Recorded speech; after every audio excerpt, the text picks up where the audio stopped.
So very good morning friends. आज अपन start करते हैं अपना हिंदू एनालिसिस 15 मई के लिए। ठीक है, तो आज मंडे है, नहीं स्टार्ट करेंगे हफ्ते का। अपना फर्स्ट आर्टिकल कहता है 9 arrested for lynching Bihar worker in Kerala.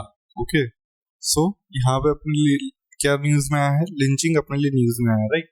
अपने लिए कैसे इंपॉर्टेंट हो जाता है वो देखते हैं। For means causes for mob lynching and measures taken to address it. तो ये अपने को ध्यान होना चाहिए। अगर क्वेश्चन आ गया what is mob lynching and how can you address it, ठीक है, इतना इजी तो नहीं आएगा, किसी के साथ क्वेश्चन को ऐड कर दिया जाएगा वो, तो आप उसको इजीली आंसर आउट कर पाएंगे। अपन आज वो मीन्स के आंसर लिखने की कोशिश करेंगे कि अपन इतना पढ़ लें, right.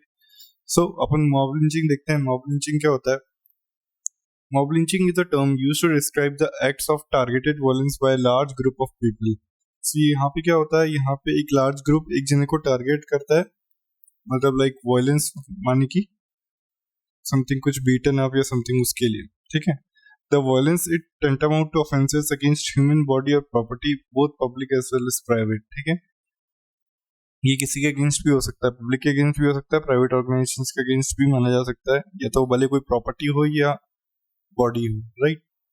The mob believes that they are punishing the victim for doing something wrong, not necessarily illegal, and they take the law in their own hands to punish the perpetrator accused without following any rules of law।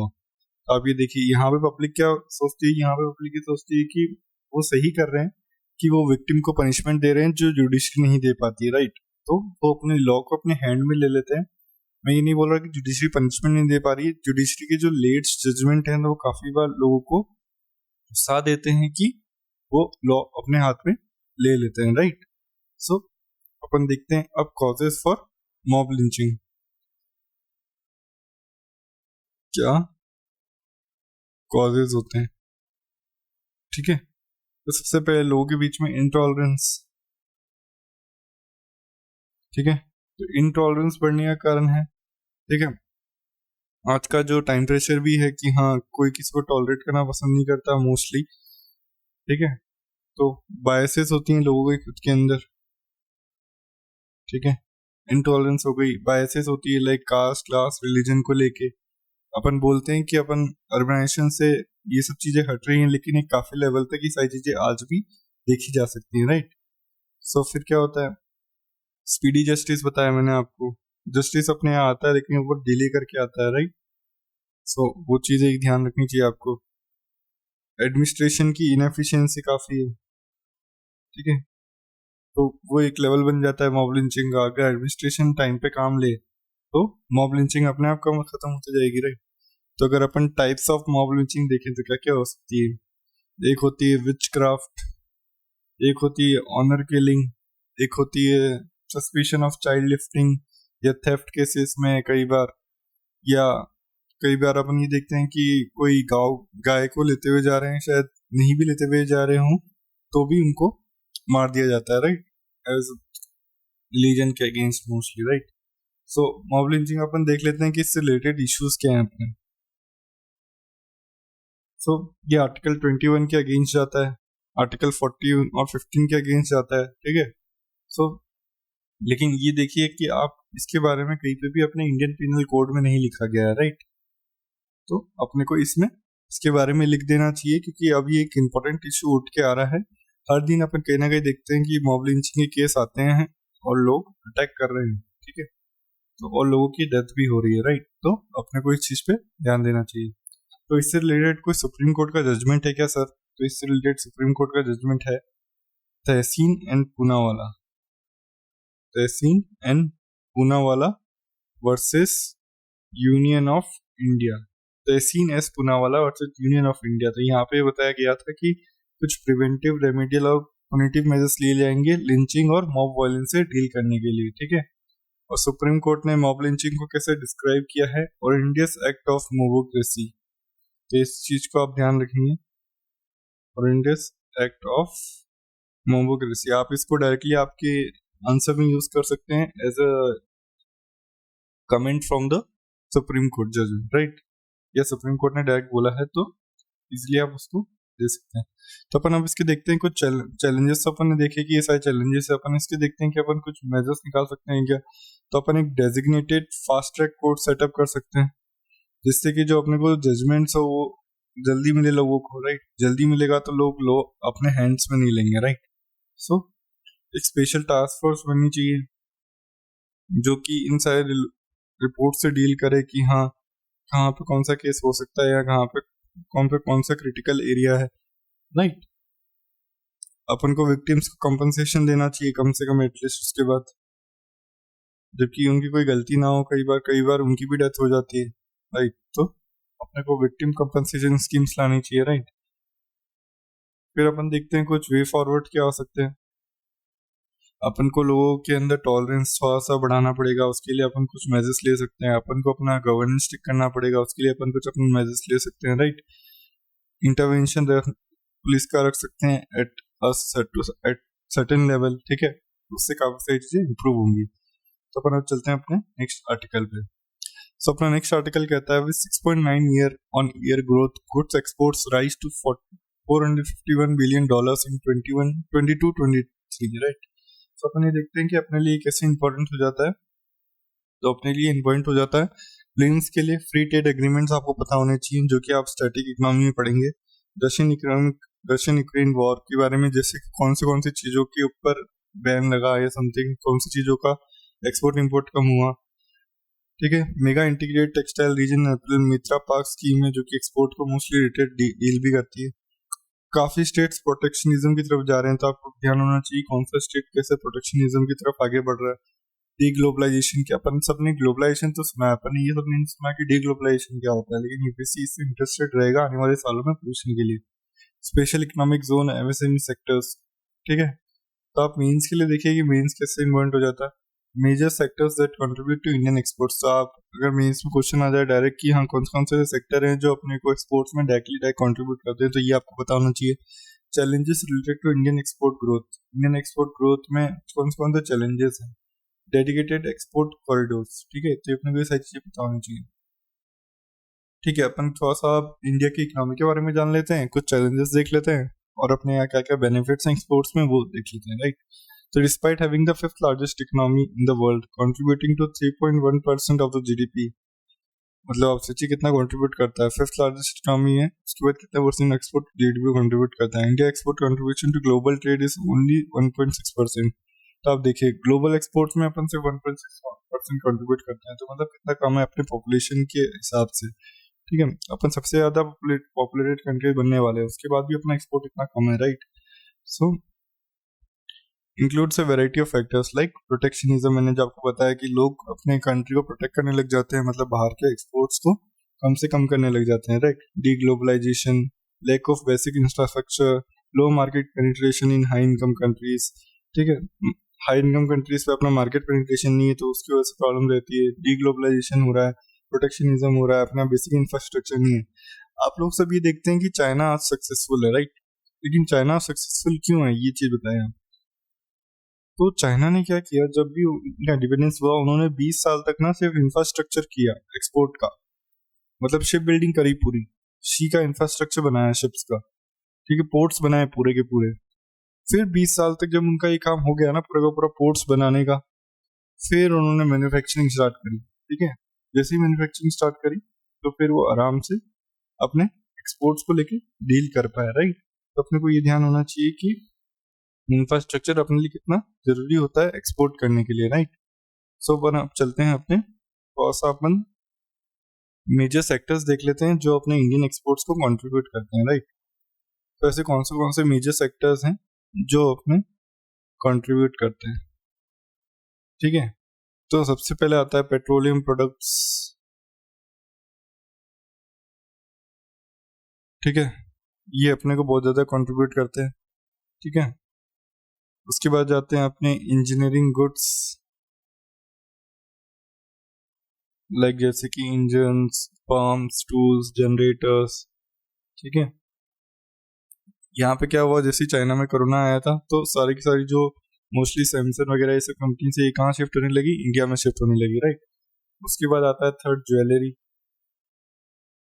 अपने यहाँ पे fresh gold वैसे आता है, उसके बाद जैसे ही वो मेन में प्रोडक्ट बन जाता है उसके बाद वो पॉलिश हो जाता है, तो उसके बाद वो एक्सपोर्ट काफी किया जाता है अपने यहाँ से, ठीक है।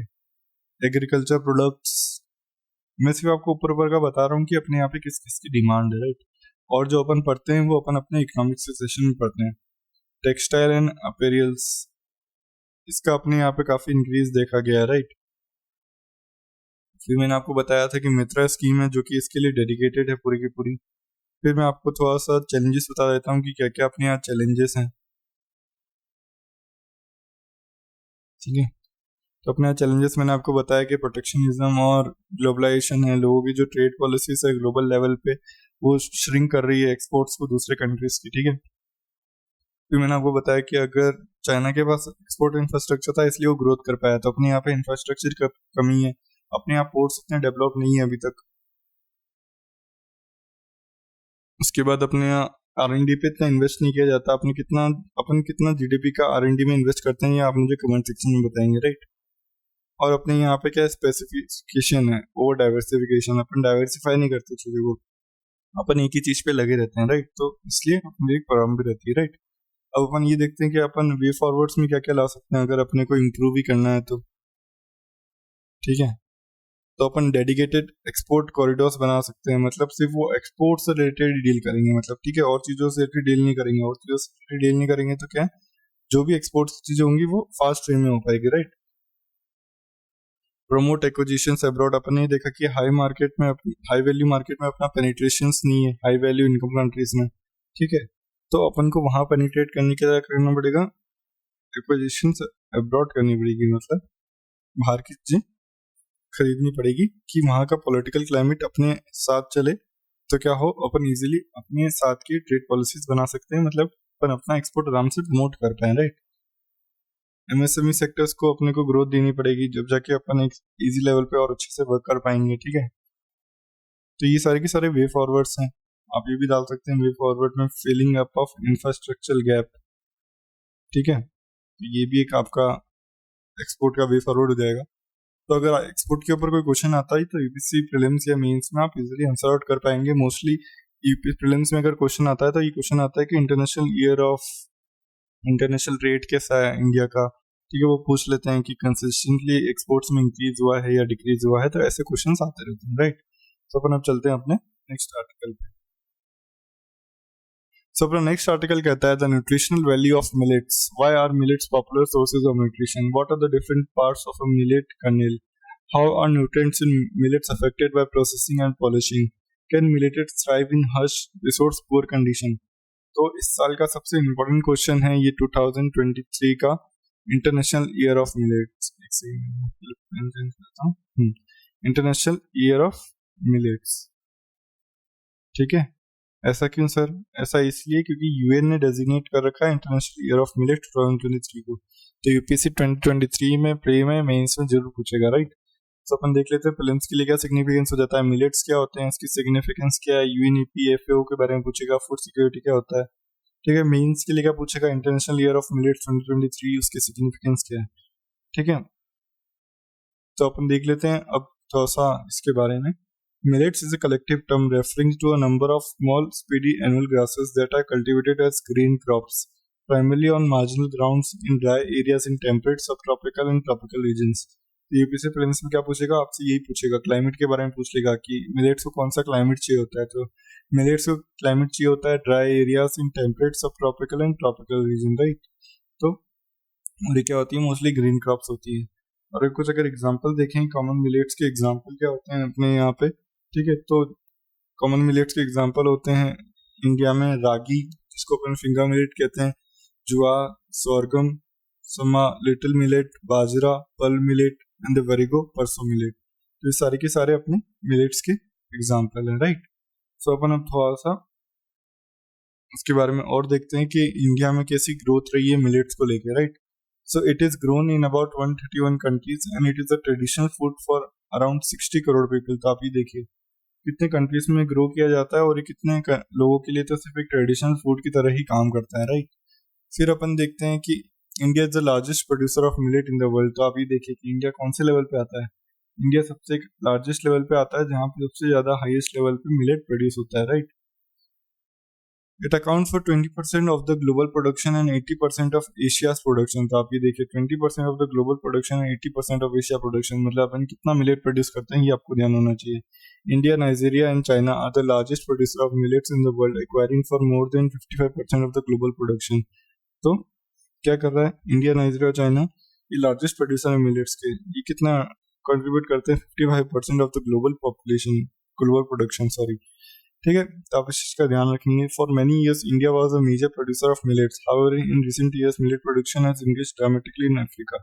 अफ्रीका में का इंक्रीज हो रहा है, नाइजीरिया में। ठीक है, तो आपको इस चीज का ध्यान होना चाहिए। पीछे प्रीलिम्स में क्वेश्चन आ जाएगा कि largest producer of millets in the world, right. जैसे उन्होंने 2 साल पहले क्वेश्चन पूछ लिया था, largest producer of rice in the world, right. तो वो ऐसे क्वेश्चन पूछता रहता है, तो आपको ये चीज का ध्यान होना चाहिए, राइट। तो अपने इसकी कुछ स्टेट्स तो देख लिए कि मिलेट कैसे ग्रो हो रहा है। ठीक है, तो अपन अब इसको मिलेट को एक इम्पोर्टेंट क्रॉप क्यों मानते हैं अपन वो देख लेते हैं, राइट। तो सबसे पहले तो ये होता है रिच इन न्यूट्रिएंट्स। ठीक है, उसके बाद ये होता है ग्लूटेन फ्री। ठीक, ग्लूटेन फ्री क्या मतलब, मोस्टली ये एक फ्री वो रहती है, इसको कह सकते हैं अपन गुड शुगर, मतलब कि ज्यादा अपना ग्लूटेन स्पाइक होने से मतलब अपना शुगर लेवल बढ़ता है, राइट। तो ये मिलेट अपने शुगर लेवल को ज्यादा बढ़ाती नहीं है, राइट। तो एक climate resilient staple food crop है। ठीक है, climate resilient staple food crop है। ठीक है, अडेप्टेबल है, variety of soils of climate से लेके। ठीक है, सस्टेनेबल है। ठीक है, तो ये सारी की सारी चीजें आपको ध्यान रखनी है। ठीक है, तो अपन ने थोड़ा सा इसके बारे में पढ़ा, अब अपन देखते हैं कि चलो अपन ये तो इसके बेनिफिट्स हो गए सारे के सारे, अपन अब इसके थोड़े से चैलेंजेस देख लेते हैं कि अपने पास चैलेंजेस क्या क्या हैं इसको लेके। ठीक है, तो अपने यहाँ पे जो मिलेट्स के अंडर एरिया था वो डिक्लाइन आ रहा है।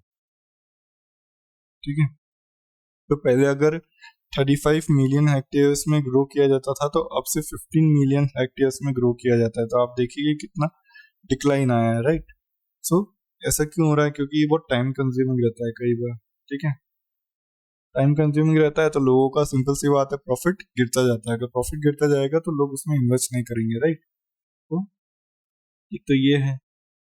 उसके बाद यहाँ पे क्या है, लो प्रोडक्टिविटी एक आती है, कारण बनता है कि अपन मिलेट्स का प्रोडक्शन गिरते जा रहा है, राइट।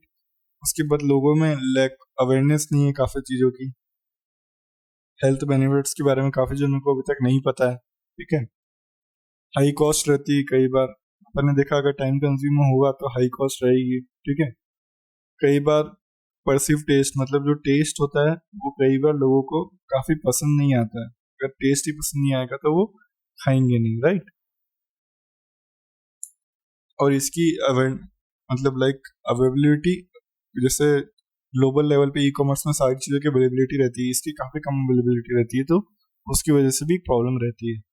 ठीक है, फिर अगर अपन थोड़े से और देखें तो और क्या क्या प्रॉब्लम हो सकती है, competition from rice and wheat. ठीक है, तो राइस और वीट में कंपटीशन रहता है, तो उसकी वजह से भी प्रॉब्लम रहती है। गवर्नमेंट का सपोर्ट भी कम है इसको लेके, राइट, तो वो भी एक मेन कारण बन जाता है इसके डिक्लाइन इन प्रोडक्शन का। ठीक है, तो ये सारी चीजें आपको ध्यान होनी चाहिए। अब आप मुझे ये बताएंगे कि अपने यहाँ पे कौन सी टॉप स्टेट्स हैं जो मिलेट्स प्रोड्यूस करती हैं, राइट।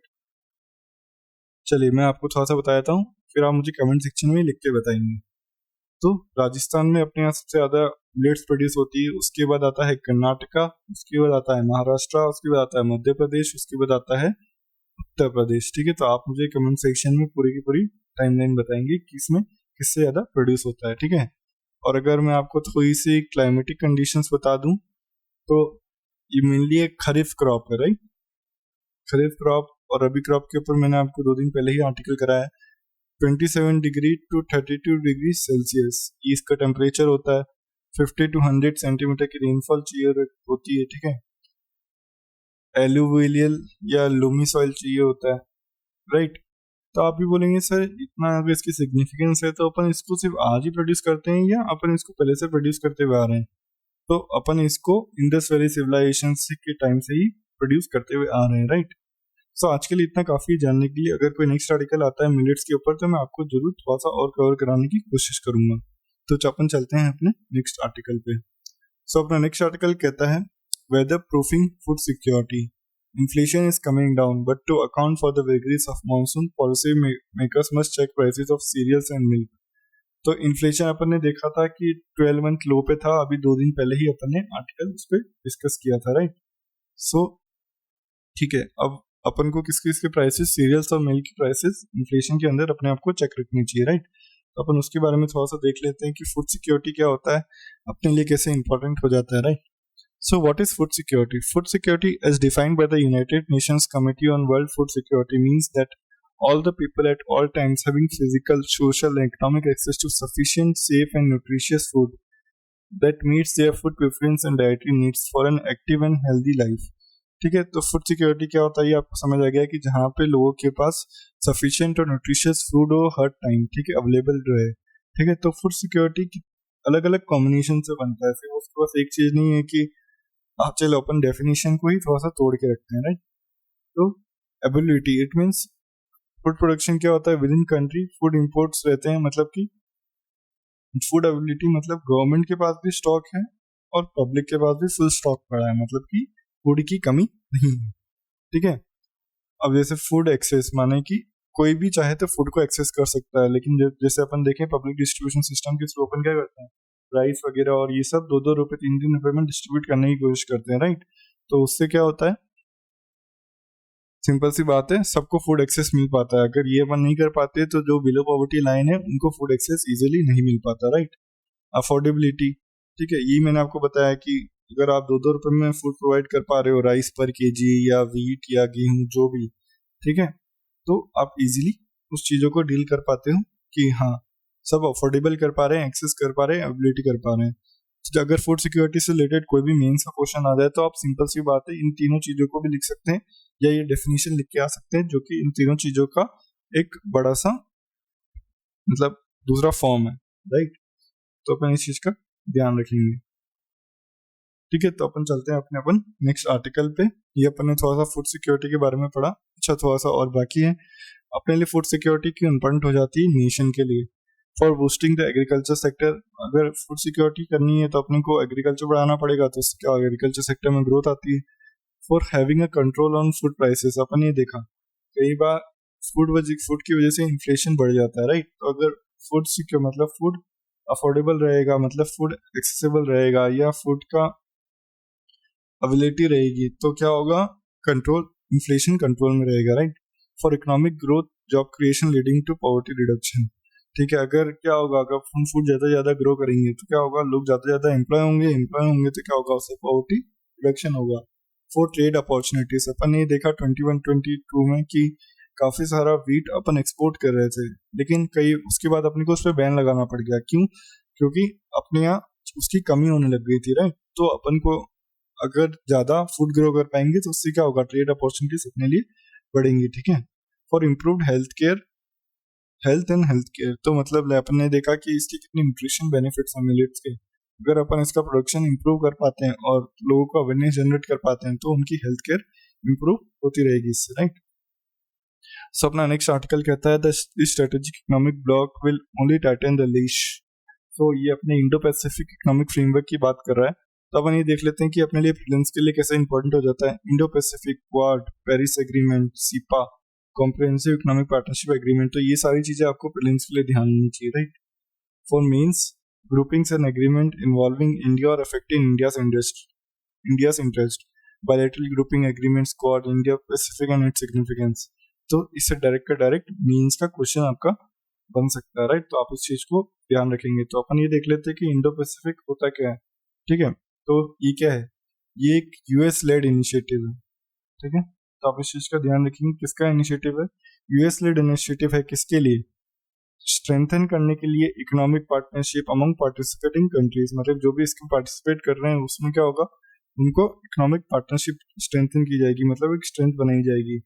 जैसे क्या क्या इनहेंस करेंगे इसमें, रेजिलियंस बढ़ाया जाएगा, उनका सस्टेनेबिलिटी बढ़ाई जाएगी, उनकी इंक्लूसिवनेस बढ़ाई जाएगी, उनकी इकोनॉमिक ग्रोथ बढ़ाई जाएगी, कॉम्पिटिटिवनेस उनके लिए इंक्रीज की जाएगी, मतलब वो ज़्यादा से ज़्यादा लोगों से कॉम्पीट कर पाएंगे। यहाँ पे अपन सबको पता है कि अपन किससे कॉम्पीट करना चाह रहे हैं, मोस्टली चाइना से, राइट।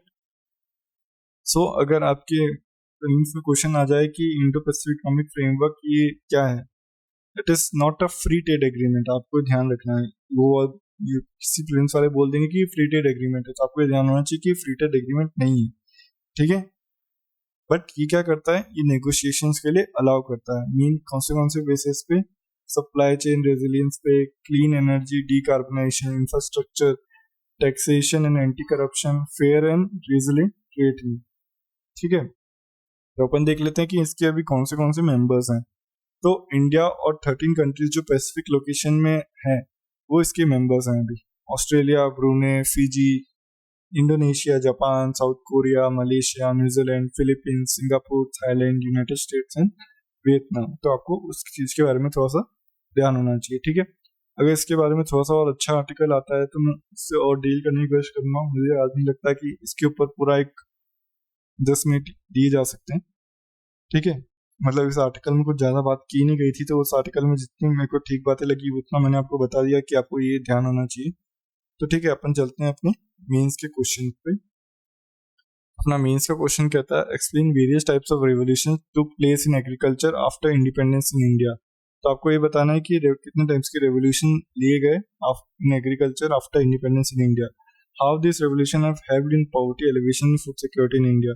तो आप देखिए फूड सिक्योरिटी को कहाँ से रिलेट कर देते हैं, कितने टाइप्स के रेवोल्यूशन ने कैसे हेल्प करा पॉवर्टी एलिवेशन में और फूड सिक्योरिटी में। तो ये सारी की सारी चीज़ें आपको लिंक करके पढ़नी है। अगर आप सारी की सारी चीज़ लिंक करके पढ़ते हैं ना तो आप इजीली सारी चीज़ों को आंसर आउट कर पाते हैं, right. How has the emphasis on certain crops brought about changes in cropping patterns in the recent past? Elaborate the emphasis on millet production and consumption. तो आप देखिए कि मिलेट्स प्रोडक्शन पे डायरेक्ट का direct question है, तो आप इस चीज़ को ध्यान रखें कि आप इस चीज़ को कैसे आंसर करेंगे। मैंने अब आज को मिलेट्स के बारे में आपको पढ़ाया, तो आप हो सके तो इसके बारे में आप लिख के देखिएगा, ठीक है। और अगर आपको इसकी PDF चाहिए तो वो मिल जाएगी आपको टेलीग्राम पे, और टेलीग्राम लिंक आपको मिल जाएगी इस वीडियो के डिस्क्रिप्शन में, राइट। तो अपन ऐसे ही मिलते रहेंगे और ट्यूटोरियल्स के साथ।